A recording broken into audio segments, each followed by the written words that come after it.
Ce livre est finalement, comme le dit la couverture, un roman d'initiation.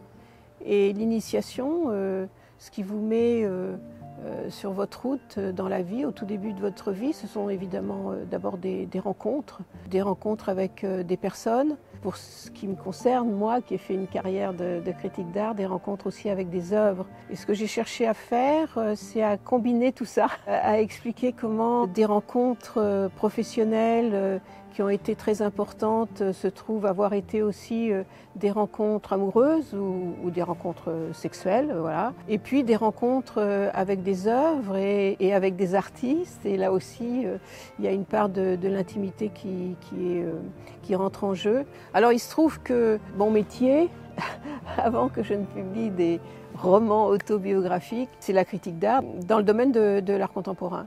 Et cet art contemporain est devenu aujourd'hui quelque chose qui est de l'ordre du phénomène de société, une bulle spéculative qui étonne tout le monde, qui fait des fois des gros titres dans les journaux et les gens ne comprennent pas de l'extérieur comment des objets qui ont l'air a priori tellement dérisoires peuvent valoir autant d'argent. Alors moi, ce que j'ai aussi cherché à faire dans ce livre, c'est de rappeler ce qu'était en quelque sorte l'art contemporain avant l'art contemporain, c'est-à-dire l'époque où ça s'appelait encore les avant-gardes. Je pourrais expliquer la différence entre les deux, c'est-à-dire au moment où, en effet, toutes ces pratiques artistiques extrêmement libres comme ça, très ludiques aussi, sont apparues dans un état d'esprit qui était évidemment très loin de ce qu'on connaît aujourd'hui, qui a bouleversé le rapport qu'on a au monde finalement. Jusqu'à ce livre, j'avais toujours l'impression que j'écrivais des récits autobiographiques.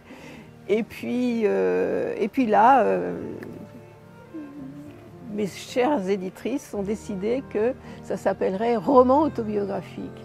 Alors j'ai un peu hésité, finalement j'ai trouvé qu'elles avaient absolument raison, parce que ce que j'essaye de faire, je crois, depuis que j'écris des récits autobiographiques, c'est d'écrire des romans autobiographiques, c'est-à-dire des choses qui vous embarquent, des récits qui vous embarquent, non pas comme un récit historique, mais comme vraiment une histoire avec des personnages, parfois peut-être des rebondissements, des bifurcations dans le récit, et puis on retombe sur ses pieds, etc. Bon.